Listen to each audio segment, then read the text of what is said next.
Jesucristo. Hermanos, el domingo pasado habíamos reflexionado acerca de la palabra de Dios como fuente de bendición, como la palabra de Dios es una fuente de bendición, de conquista en las pruebas, en las tentaciones, ¿se acuerdan? Para que el lector que la pone en práctica se vea beneficiado enormemente de lo que vamos aprendiendo acerca de lo que Dios nos va diciendo. Quiero destacar el versículo 25 que utilizamos, que tiene un lenguaje muy poderoso que utilizamos la semana pasada, y está en Santiago 1:25, que dice: pero quien se fija atentamente en la ley perfecta que da libertad y persevera en ella, no olvidando lo que ha oído, sino haciéndolo, recibirá ¿qué? Bendición al practicarla. No sé si ahí dice al practicarla. Sí. Recibirá bendición ¿cuándo? Al practicarla. O sea que para recibir la bendición que viene de parte de Dios a través de su palabra, necesitamos ponerla en práctica. Amén. Si no, no funciona. Y me llama la atención que al final dice: no olvidando lo que ha oído, sino haciéndolo. Y me llama la atención el verbo oír. Porque cuando nosotros leemos, nuestro oído no está escuchando, lo percibimos mentalmente, lo leemos con nuestros ojos, entra la información, pero nuestro oído no oye nada, al menos que estemos leyendo en voz alta. Y yo me pregunté, ¿por qué será entonces que el autor utilizó la palabra oír? Si oímos, alguien nos tiene que estar hablando, ¿verdad? Es así. Y ahí Dios me dijo: lo que pasa es que cada vez que lees la Biblia, yo te estoy hablando. Por eso lo oímos a Dios. A veces son oraciones que hace el salmista, como oramos recién. A veces son Dios específicamente nos habla. Pero en definitiva, siempre que abrimos la palabra de Dios, Dios nos habla. Él abre su boca, nos habla y nos dice qué es lo que queremos, necesitamos escuchar. Y recibe bendición. El hombre y la mujer conquista pruebas y tentaciones cuando pone en práctica la palabra de Dios. Esto quiere decir que la palabra de Dios librará a toda persona de toda atadura y de todo pecado. ¿Quién me dice amén a eso? Es así. La palabra de Dios liberará a una persona de todas las tentaciones de esta vida y le dará vida plena y victoriosa que su alma tanto necesita. Una vida que continuará eternamente con Dios. Una persona que actúa y vive según la palabra de Dios se dará cuenta que es libertada de todo aquello que lo esclaviza, que esclaviza su alma en la tierra. Descubrirá el amor de Dios, el gozo de Dios, la paz de Dios, y descubrirá un alma que alza con una sensación o una percepción física de que a través de la palabra de Dios alcanzó libertad, alcanzó liberación, alcanzó propósito, alcanzó significado, vive en garantías, en la garantía de la esperanza de la vida eterna, vive segura, vive victoriosa, vive en gozo y regocijo, tiene convicción y confianza, tiene vida y no muerte, liberación al pecado. Todo lo hace la palabra de Dios porque es Dios quien nos habla para hacer que todas estas cosas que he mencionado se hagan realidad en nuestra vida.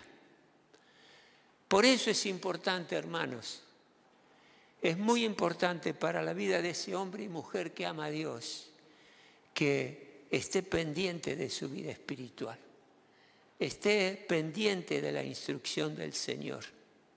No sé si me animo a ver si me acuerdo cuando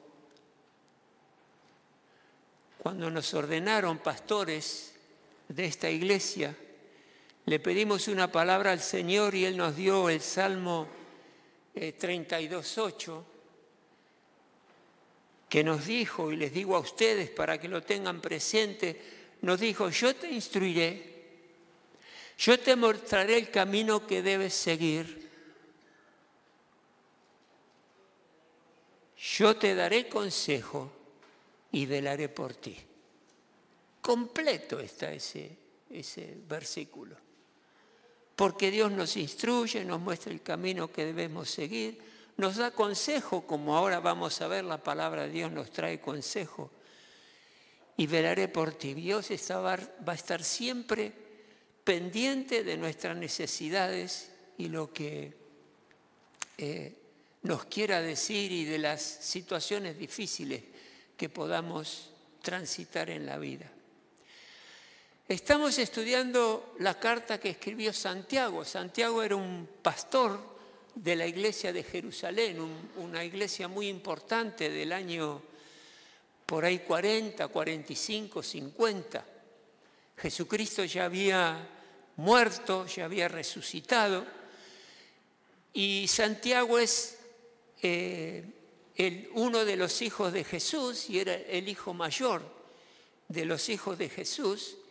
Y lo conoció a Jesús muy de cerca, ¿no? Se crió con él, fueron hermanos, vivieron un tiempo largo juntos.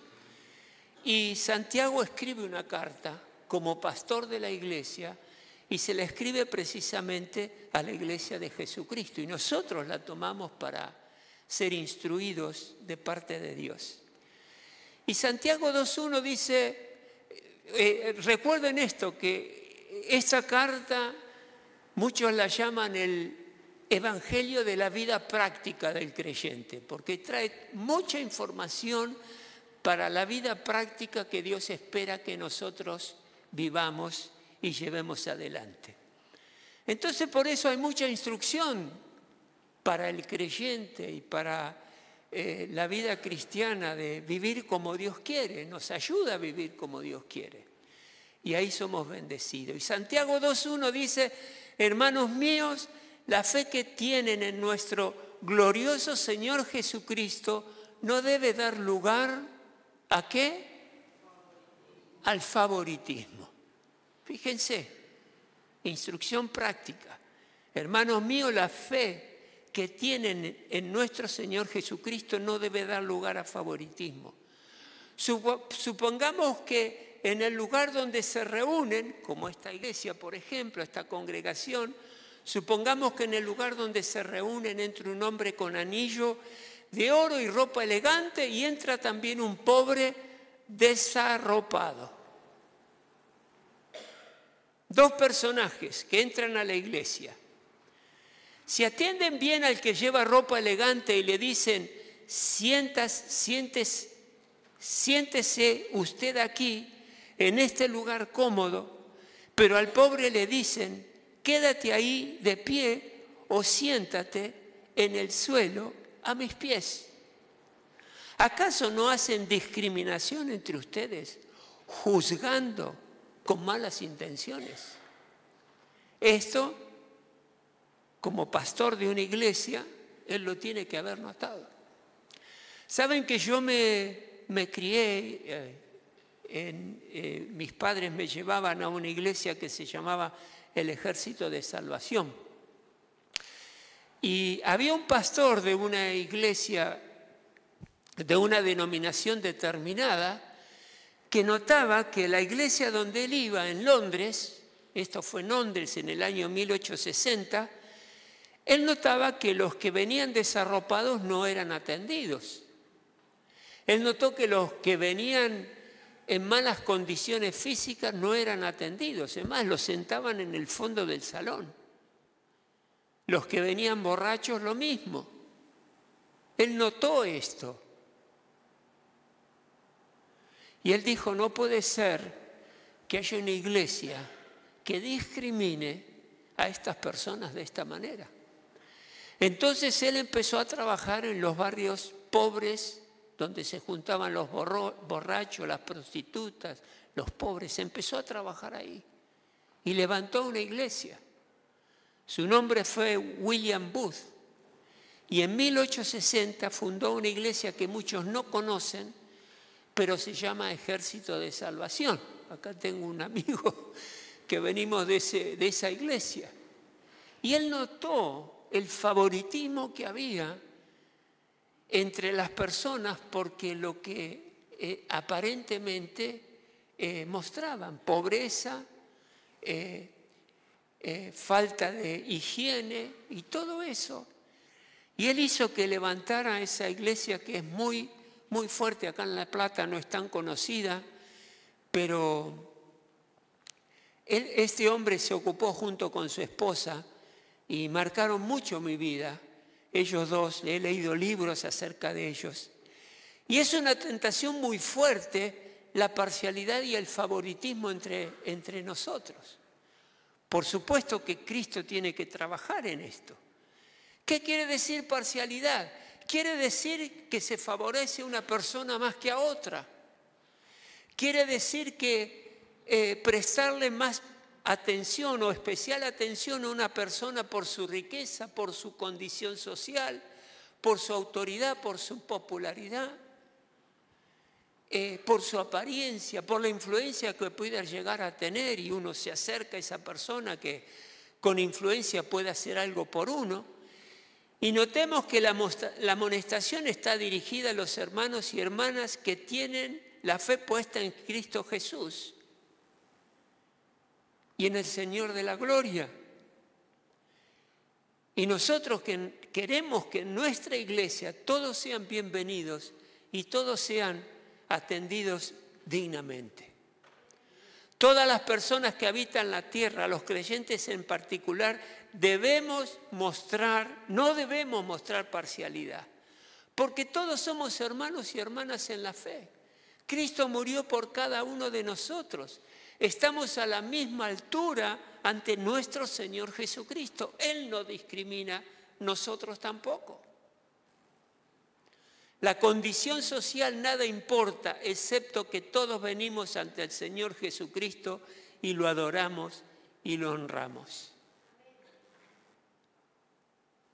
Santiago 2:8 dice, hacen muy bien si de veras cumplen la ley suprema de la Escritura. ¿Y cuál es esa ley suprema de la Escritura? Ama a tu prójimo como a ti mismo. Fíjense, amar al prójimo, esté en la condición que esté, como a uno mismo. O sea, tener un profundo amor por aquellas personas que necesitan a veces ayuda, dirección. Es muy importante. Mostrar parcialidad y favoritismo, hermanos, es pecado. Y muchas veces no lo tomamos como tal, ¿no? Pensamos que no es tan serio, tan grave, pero acá la Biblia nos muestra textualmente que la parcialidad y el favoritismo es pecado. Tengamos cuidado en casa. No practiquemos el favoritismo entre nuestros hijos, prefiriendo a uno más que a otro.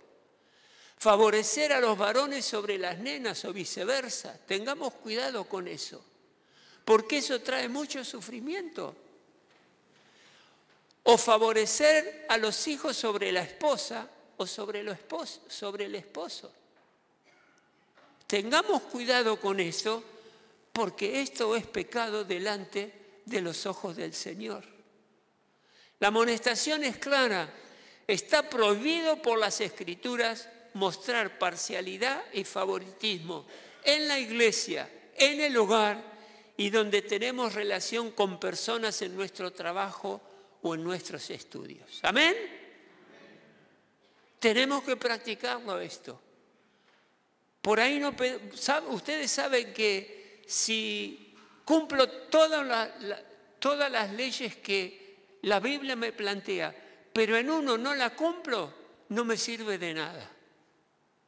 no me sirve de nada porque hay una de las leyes que no he cumplido y eso no me favorece delante de nuestro Dios. Así que tenemos que tener ese cuidado en todo momento y en todo lugar. Y otro punto que nos enseña la palabra que leímos es profesar, que estamos leyendo, es profesar la fe sin obras. Esto es otro tema que claramente el apóstol Santiago, él se llama maestro de la palabra también, sobre lo cual nos enseña. Muchos entendidos sobre la conducta de los creyentes.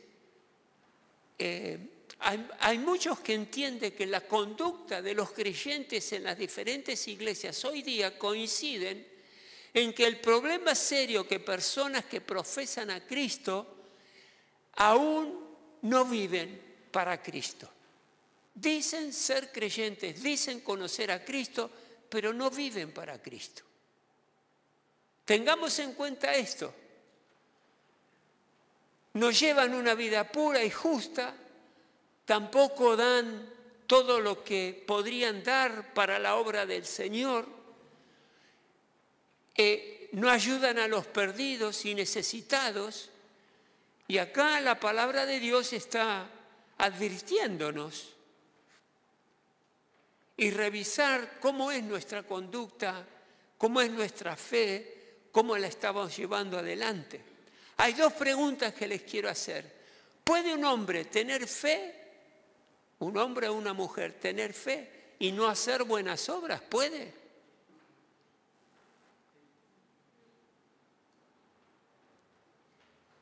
¿Qué les parece? O sea, poder se puede todo, ¿no? Pero ¿conviene o es razonable que un hombre diga tengo fe y no hace buenas obras? Y no. ¿Puede la fe sin obras salvar al hombre?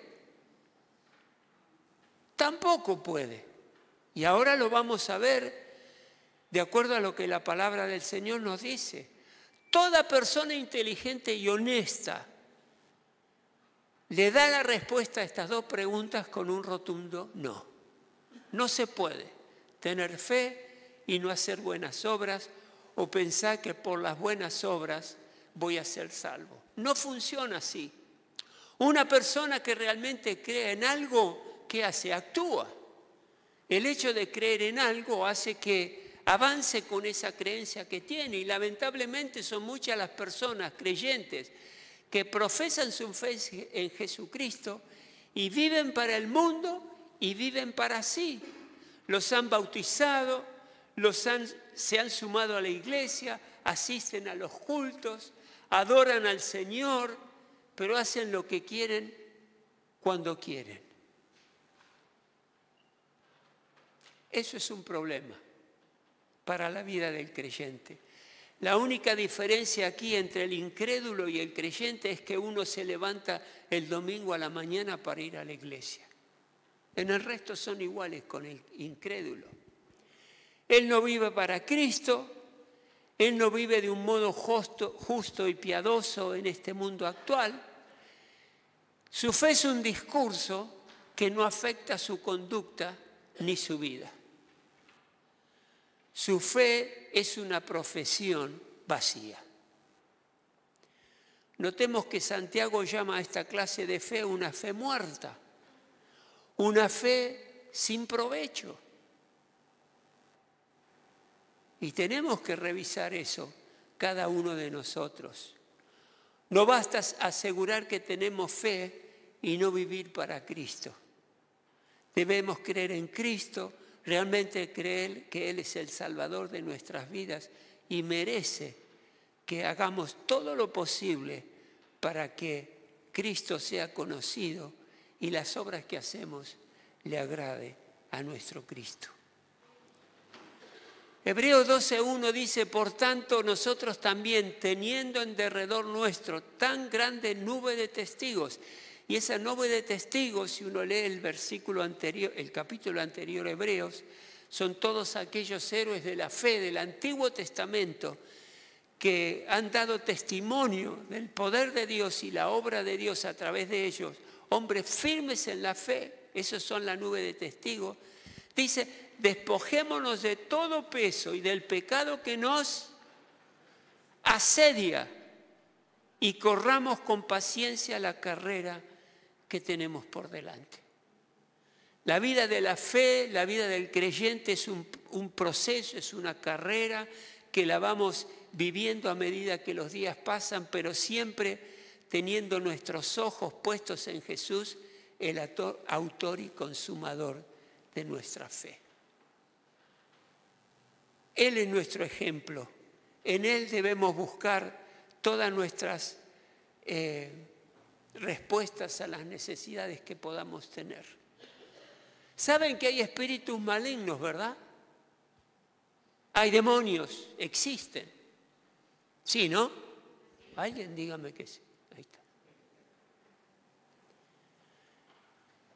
Saben que la palabra de Dios nos enseña que el hombre hace bien en creer en Dios.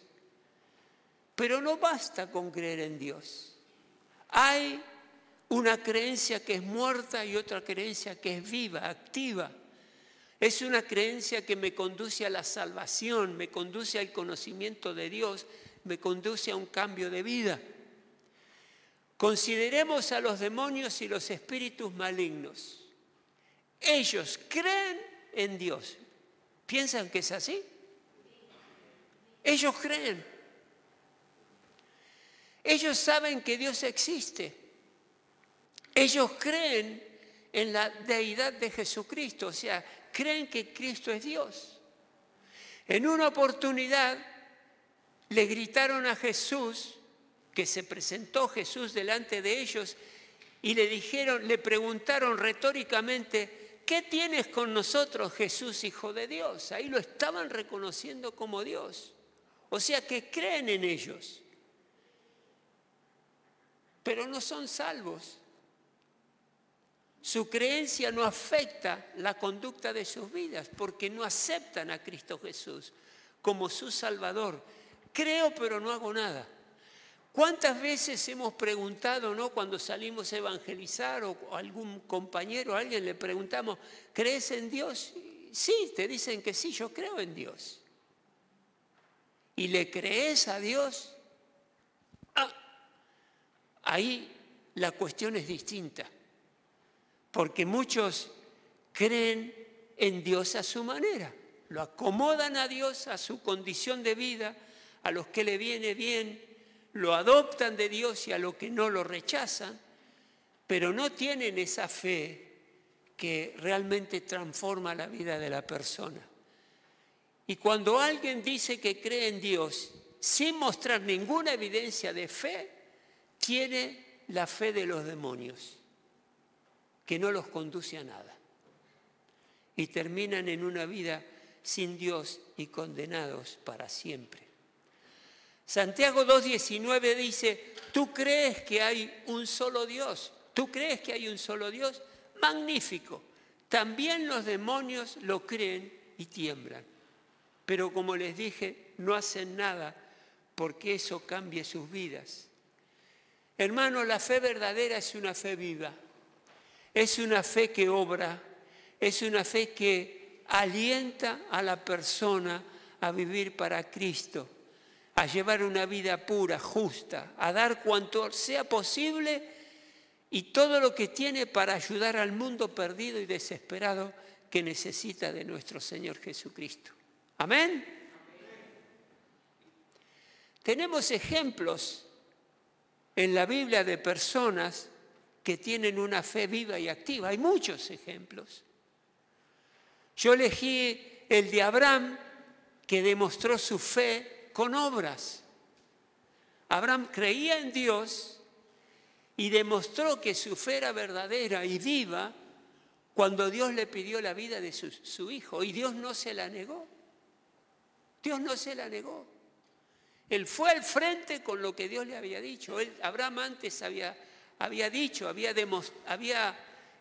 declarado que amaba a Dios, pero faltaba demostrar esa creencia con la fe. El versículo 21 del capítulo 2 que estamos leyendo dice, ¿no fue declarado justo nuestro padre Abraham por lo que hizo cuando ofreció sobre el altar a su hijo Isaac? Ahí su fe tomó forma, tomó dimensión. Era una fe viva, era una fe inquebrantable. Él sabía que lo que Dios le pedía lo iba a ejecutar. Él iba a obedecer. Hermanos, el domingo pasado, para los que no estuvieron, les había dicho que obedecer a Dios y su palabra nos libra de dolores innecesarios. Nos libra de penurias y transitar por situaciones que Dios no deseaba para ninguno de nosotros. Pero la desobediencia nos llevó por ese camino y las tuvimos que vivir. Pero Dios hace todo lo posible para que lo que no necesitamos sufrir, dolor que tengamos, no sea de más. Es solo lo que Dios permite, lo que deberíamos aceptar. Fuera de contexto, este versículo podría parecer contradictorio con la enseñanza de que la persona es salva a través de la fe. Pero no es así. Lo que Santiago quiere decir solamente es que las acciones justas son una evidencia genuina de la fe. Yo desde el momento que conocí a Cristo Jesús muchos años atrás, enseguida mi vida empezó a cambiar, mi conducta empezó a cambiar, mi manera de hablar empezó a cambiar, como les pasó a ustedes también. Y ahí entendemos que Dios había hecho algo en nosotros muy fuerte y ya empezamos a gozar de la vida eterna y ese despertar a una vida nueva en Dios, ese alivio de haber disfrutado de esa presencia divina de Dios por primera vez fue tan hermoso. Pero hubo un cambio, hubo una transformación. Otro ejemplo es Rahab, la ramera que ayudó a los hebreos cuando iban a atacar Jericó. Ella creyó en el poder de Dios de estos hombres y lo declaró. Y después lo demostró como resguardando a estos dos hombres hebreos que habían ido a hacer un vuelo de reconocimiento a Jericó. Y ella lo demostró guardando la vida de ellos dos porque los podía haber denunciado. Y ella demostró la fe de lo que había dicho. Realmente Dios había transformado su vida. Otra cosa que aprendemos ahora del capítulo 3 es que hay que domar la lengua.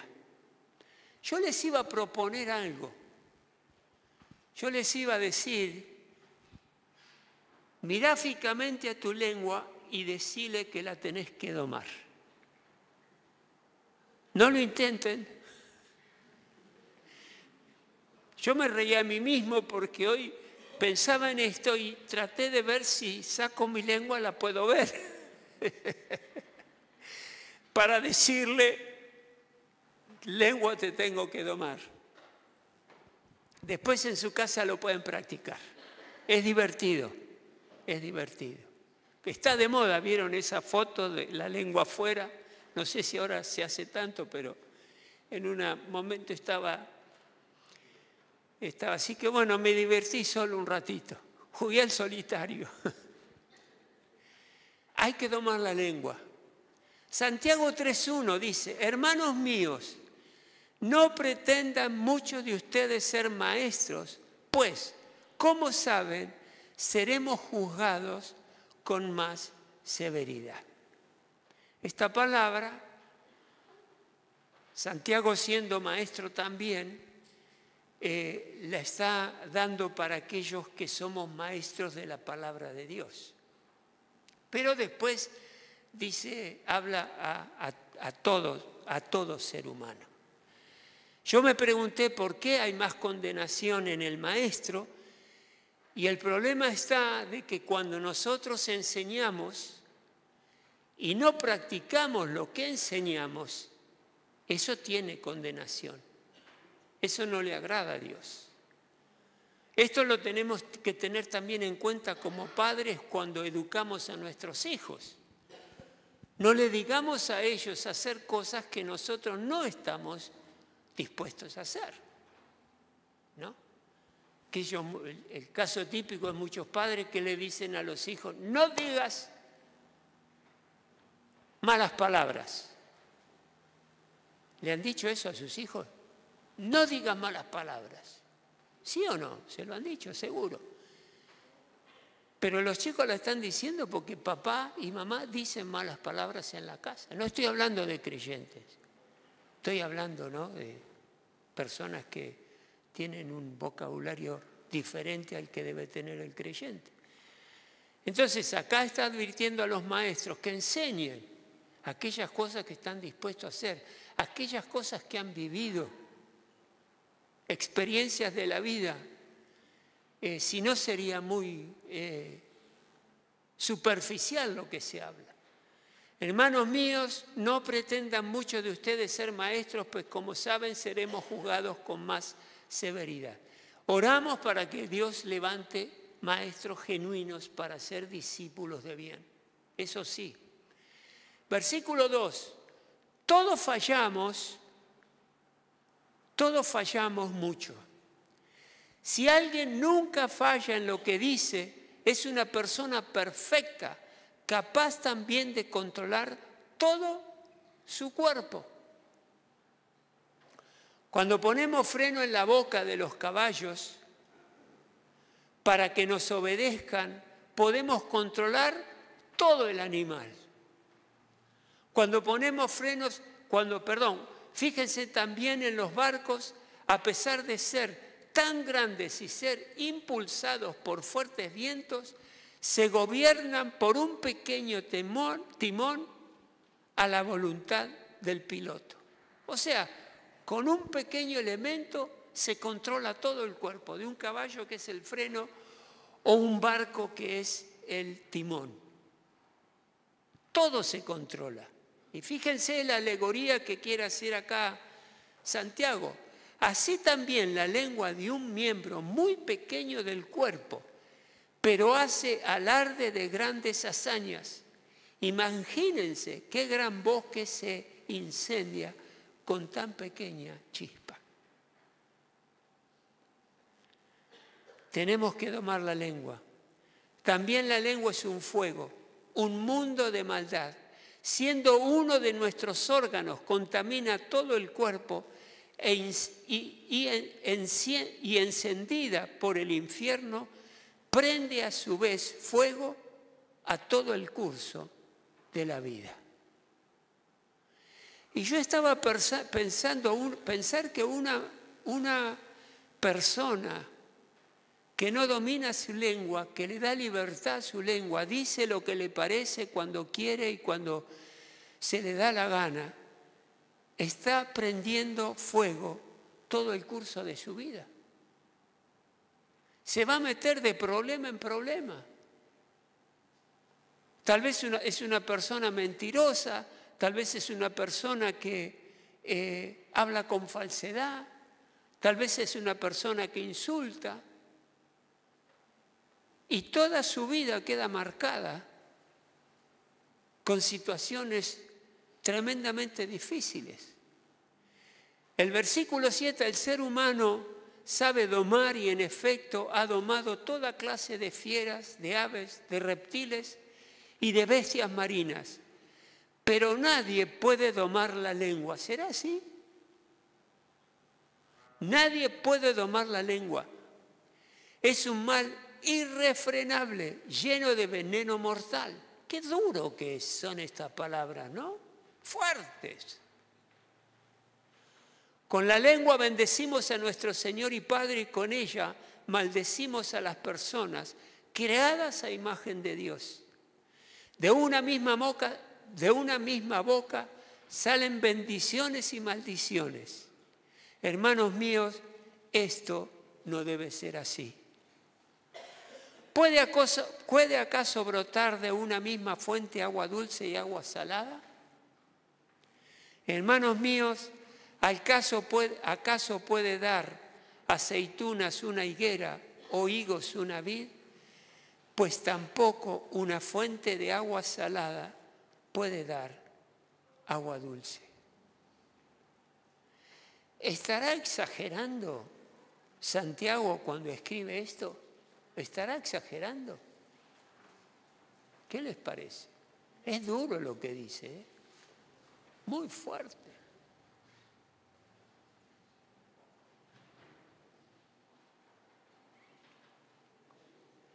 Es un mal irrefrenable, lleno de veneno mortal. ¡Wow! Impacta cuando leemos cosas así. Una de las enseñanzas de este versículo es una tentación muy fuerte, que es lo que tratamos de combatir, y que todos nosotros en algún momento la hemos vivido. Y lo que aprendemos primero es que la lengua nos es tropiezo y peca a menudo. La lengua es un miembro pequeño, pero se jacta de grandes cosas. La lengua es un fuego, un mundo de maldad. Y por último, la lengua es un mal incontenible.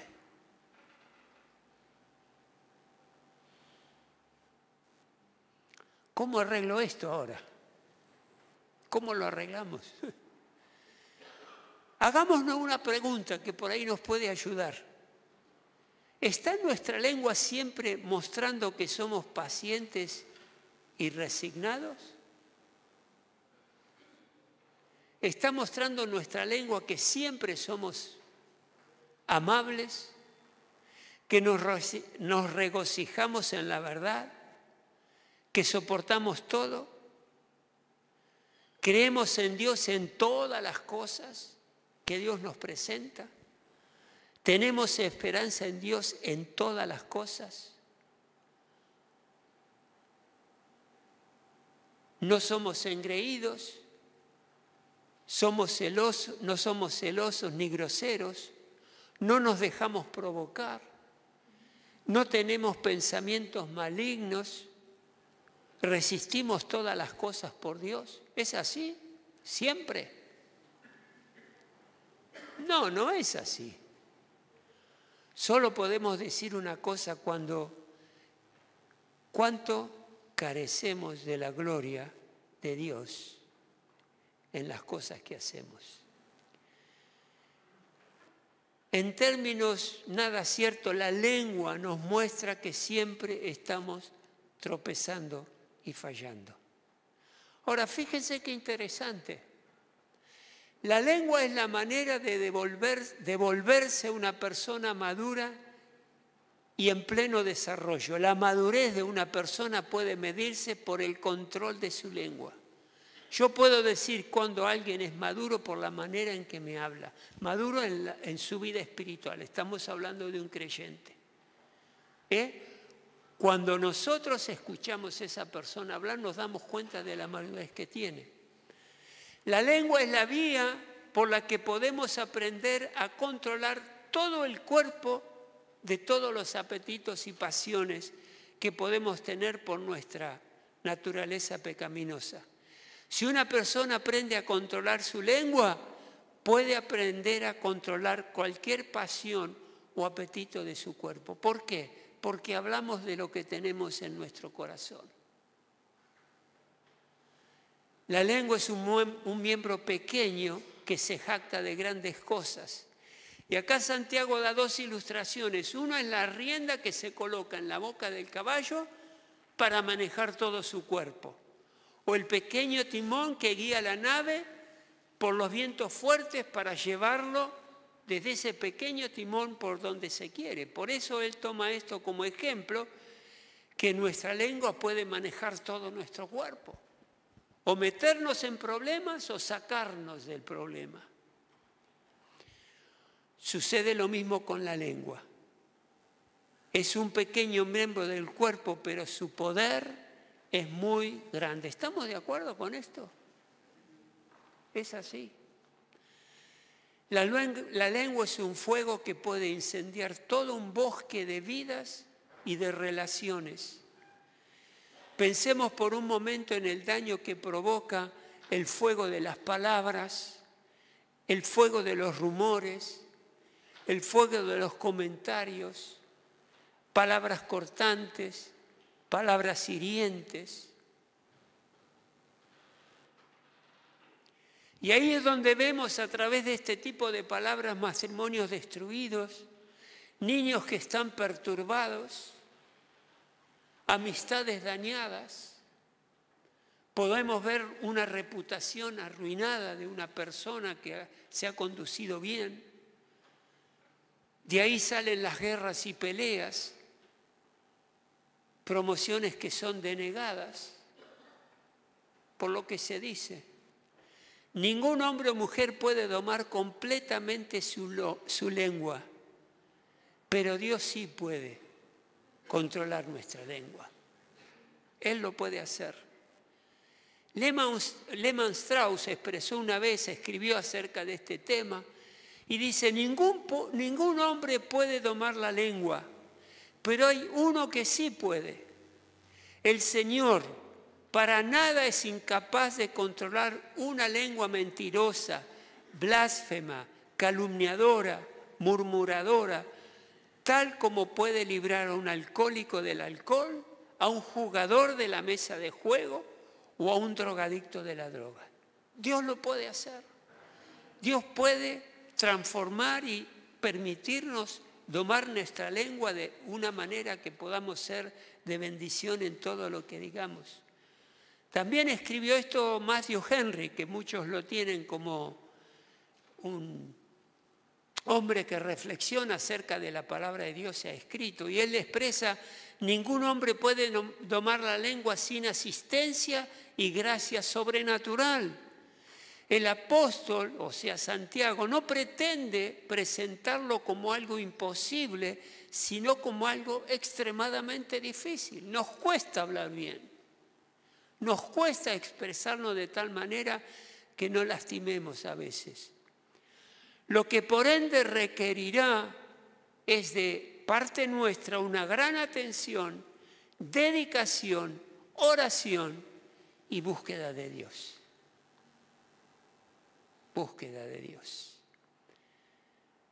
A mí me gusta porque se los dije antes, perdón a los que me escucharon, pero me encanta que mis compañeros de trabajo, a través de mi vida, ellos saben que yo no digo malas palabras, ni comparto cuentos verdes o con doble intención. No los comparto. Y como les dije, a veces quieren mandarse una y me piden permiso. Carlos, discúlpame, pero lo tengo que decir. Ahí se manda la...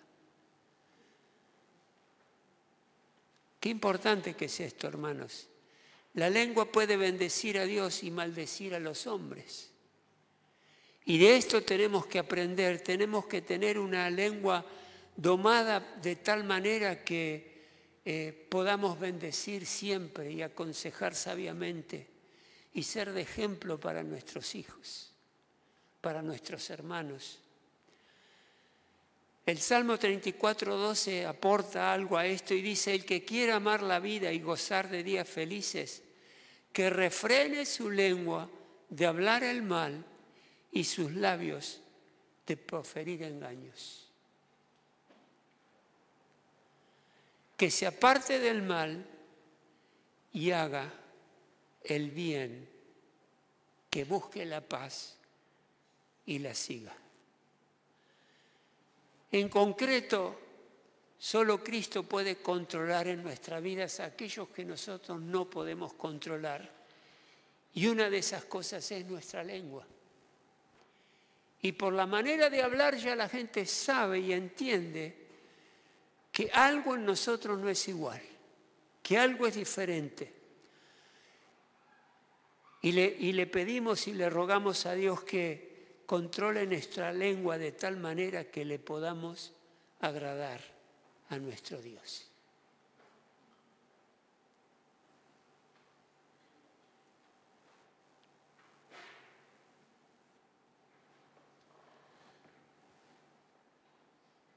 El otro día estaba leyendo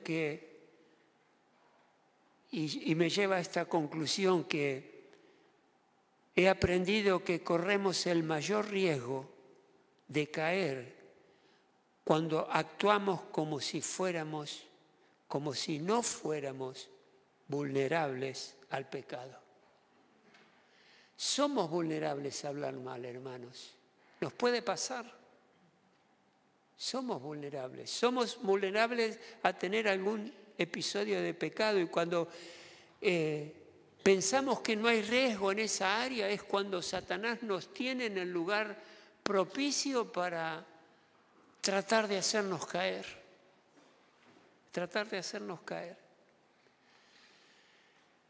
Sin Dios perderíamos todas las batallas de la vida. Con Él seremos victoriosos para siempre. Amén.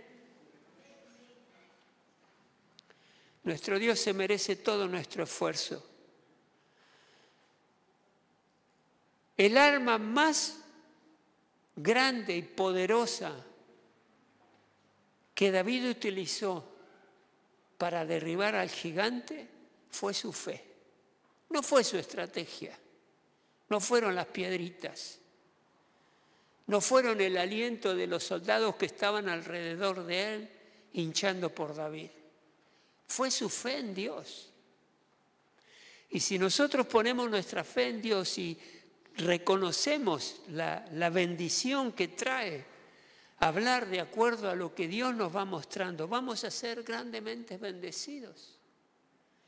La fe de Dios, la fe de David era tan grande que él pudo expresar lo siguiente. Utilizó el lenguaje de una forma poderosa para describir a Dios como su fuente de fortaleza, su fuente de fuerza. Y él dijo: ¿cuánto te amo, Señor, fortaleza mía? ¿Quién puede repetir eso? No lo tenía en mi agenda. Podemos repetir: ¿cuánto te amo, Señor? Otra vez. ¿Cuánto te amo, Señor? Fuerza mía. El Señor es mi roca. El Señor es mi amparo. El Señor es mi libertador. Es mi Dios, la roca en que me refugio. Es mi escudo, el poder que me salva. Mi Dios es mi más alto escondite. Ese es nuestro Dios. Ese es nuestro Dios. Es esa roca, esa imagen poética que describe a Dios como nuestro sostén, nuestro baluarte.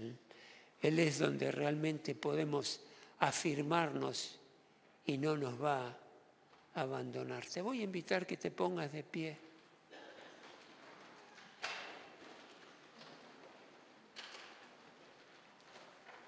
Cerrá tus ojos ahí donde estás.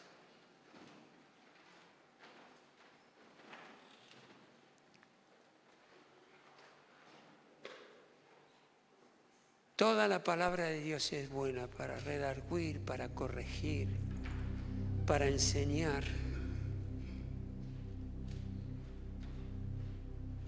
Y Dios está en todo este proceso hasta que Él venga, Cristo venga por segunda vez. Está en el proceso de santificar a su iglesia, de santificarte a vos, de santificarme a mí. Qué importante sería que revisemos juntos si hay en nuestra vida alguna tendencia al favoritismo o a la parcialidad.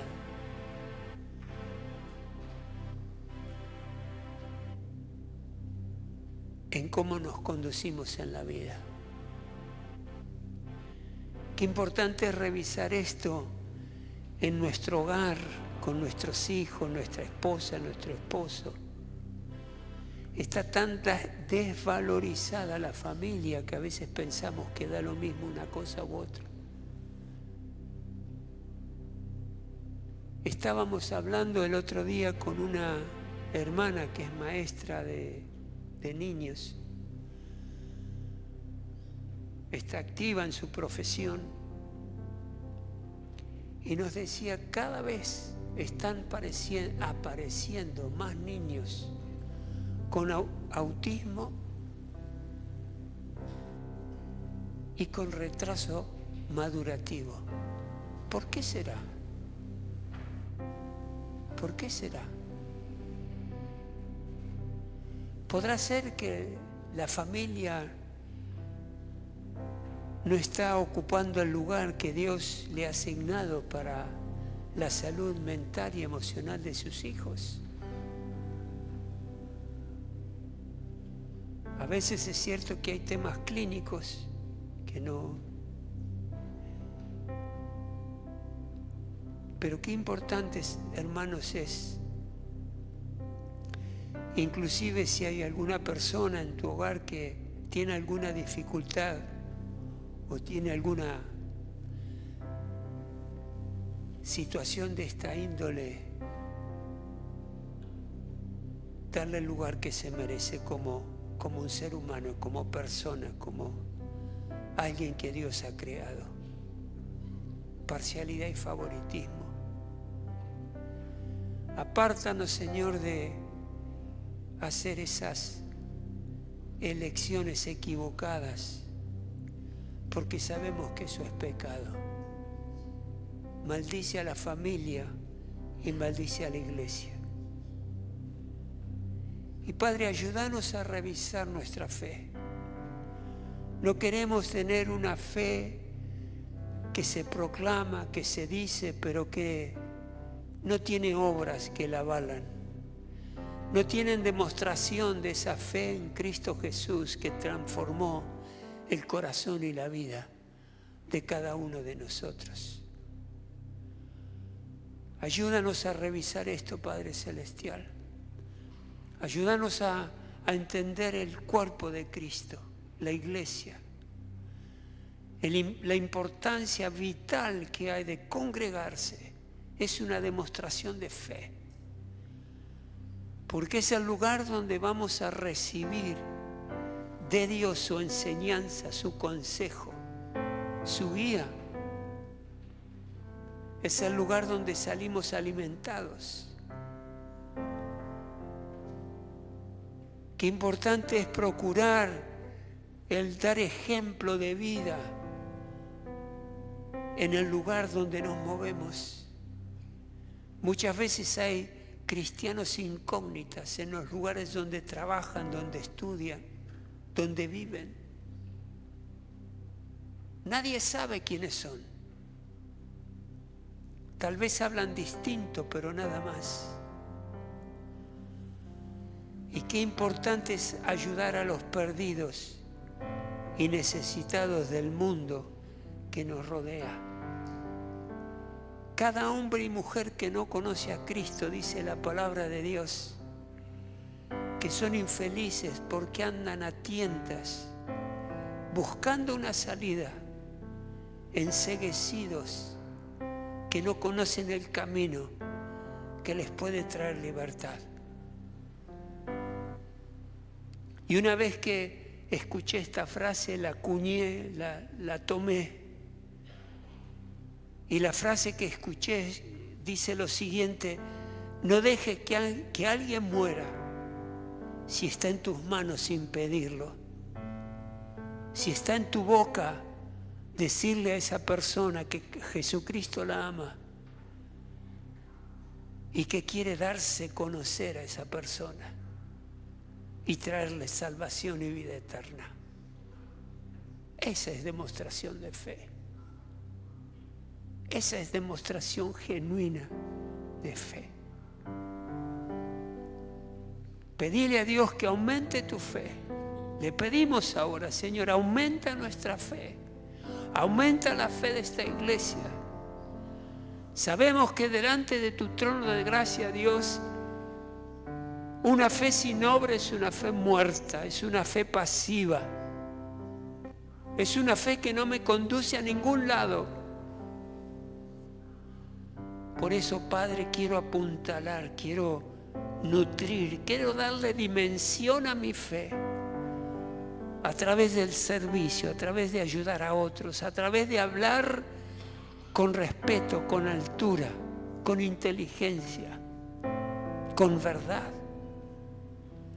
¿Saben que cuando venimos a Cristo, uno de los pecados por los cuales le tenemos que pedir perdón a Dios, importantísimo esto, uno de los pecados por los cuales le tenemos que pedir a Dios perdón es por haber mentido, por no haber hablado la verdad, por hablar a medias verdades, como muchas veces se dice. Pedirle perdón a Dios por eso. Y vivir una vida pura, justa, recta. Aumenta nuestra fe, Señor Jesús. Aumenta nuestra fe. Ayúdanos a poner nuestros ojos en Jesús. La palabra de Dios me dice claramente que Jesús es el autor. Él es el creador de la fe. Él es el que pone fe en el pueblo de Él, en la iglesia. Por eso a ti clamamos, Jesús, autor de la fe, que nos envuelvas con esa fe poderosa e inquebrantable, como la fe de Abraham, como la fe de Rahab, como la fe de José, como la fe de David, del apóstol Pablo, Pedro, de tantos héroes de la fe. Aumenta nuestra fe, para que no haya circunstancia alguna que me aparte de ti. No queremos creer como los demonios, sin sentido, vacío. Queremos creer.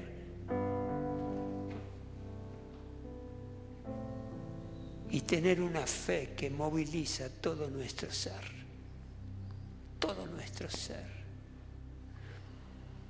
¿Cuántos beneficios tenemos por haberte conocido, Dios? ¿Cuánto nos has ayudado en la vida, Padre bueno? Por eso te rogamos que nos ayudes en nuestra manera de hablar. Ponemos a tu servicio nuestra lengua, nuestro hablar. Lo ponemos a tu servicio, Dios. Poné palabras en nuestra boca que edifiquen, que bendigan, que transformen.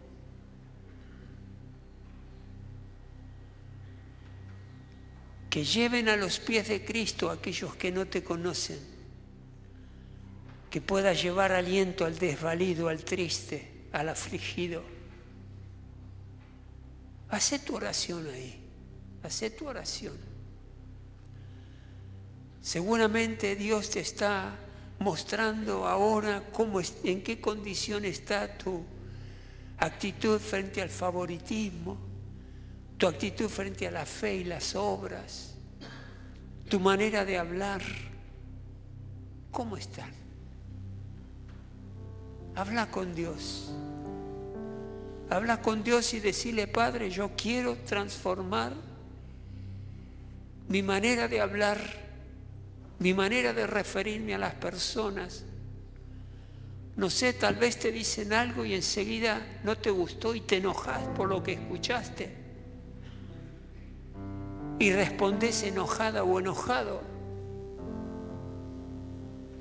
Y ya salen palabras que demuestran la actitud que tenemos. Sé honesta delante de Dios.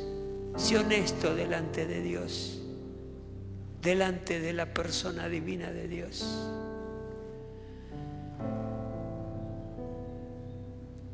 Y deja que Él te ministre y te entusiasme.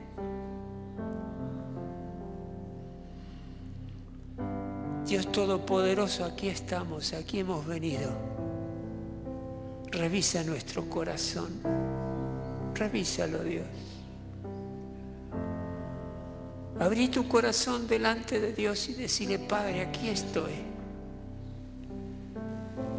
Vine a este lugar sin expectativa, con poca expectativa o con expectativa. Aquí estoy. Hay un propósito por el cual me trajiste.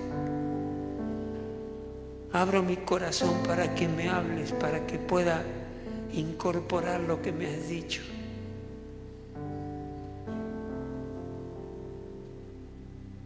Tal vez estás viviendo un tiempo de angustia, de dificultad, pasando por un valle de sombra, de muerte, como describe la Biblia. Hay dolor en tu corazón por haber tenido una pérdida, un ser querido. Dios quiere sanar ese corazón. Dios quiere cambiar esa tristeza en alegría, el dolor en sanidad. Él lo quiere hacer.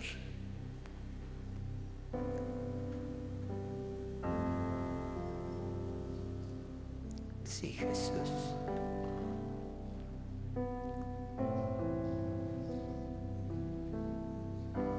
Y Padre, si hay alguien en este lugar que aún no te conoce, tal vez vino por primera vez o ha ido a alguna otra iglesia, pero aún no te conoce. Piensa que es creyente, pero hay algo que no se lo demuestra. Hay alguna inquietud en ese corazón. Yo ahora te quiero decir, si estás en esa condición, que este es el momento para depositar tu fe completamente en Cristo Jesús y decirle: Padre, yo necesito conocerte, pero hay algo que me tiene intranquila, intranquilo. Hay algo en mi ser interior que me demuestra que esa fe no está totalmente sólida y concentrada en la persona de Cristo Jesús. Y querés hacer ahora una oración para decirle a Jesús: Señor Jesús, te entrego todo mi corazón, todo mi ser. Nada de lo mío deja de pertenecerte, es todo tuyo. Por eso te invito a que hagas una oración sencilla. El arrepentimiento es la llave que abre la puerta a la salvación, abre la puerta al perdón, abre la puerta a la vida eterna. Por eso, iglesia, te invito a que repitas conmigo esta oración bien fuerte, bien audible, para que Satanás sepa que te estás reconciliando con Dios Padre y Todopoderoso. Y que los cielos se alegren a escuchar tu voz, se alegren al escuchar tu voz, porque le estás hablando al Dios grande y milagroso que tenemos en nuestro Dios. Iglesia, repetí después de mí: Dios y Padre eterno, en el nombre de Jesús, vengo delante de tu presencia, porque siento de corazón decirte algo, y ese algo es: Padre, necesito más de ti, necesito un toque de tu Espíritu Santo, necesito entregarte todo mi ser, espíritu, alma y cuerpo, para que esa fe que profeso de haberte conocido abunde en buenas obras, para que cuando hable, bendiga, ayude, aconseje bien, traiga aliento, traiga fortaleza, lleve sanidad. Utilízame, Padre, apuntala mi fe, te lo ruego en el nombre de Jesús. Y Padre, también quiero pedirte perdón. Me arrepiento de mis pecados. Me arrepiento de la mentira. Me arrepiento de haber hecho favoritismo, de haber sido parcial con otras personas. Me arrepiento.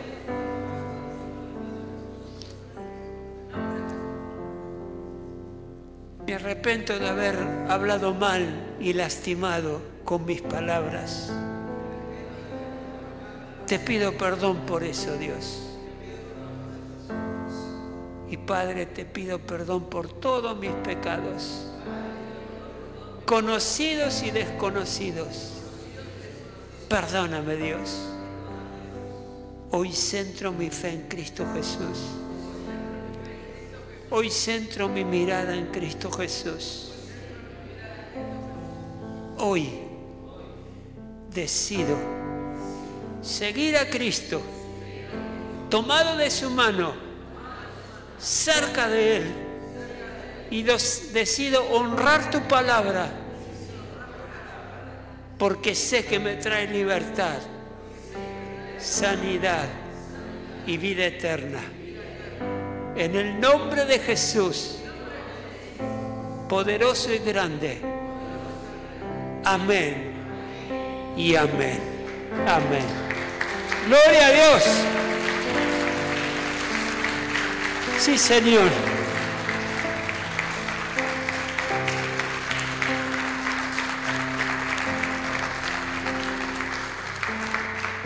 Hermanos, el capítulo 5 de Santiago no lo leímos, pero dice que oremos unos por otros. Yo les voy a pedir a todos aquellos que necesitan oración, pasen al frente. Quiero orar por ustedes, quiero orar por sanidad, quiero orar por lo que el Señor nos muestre.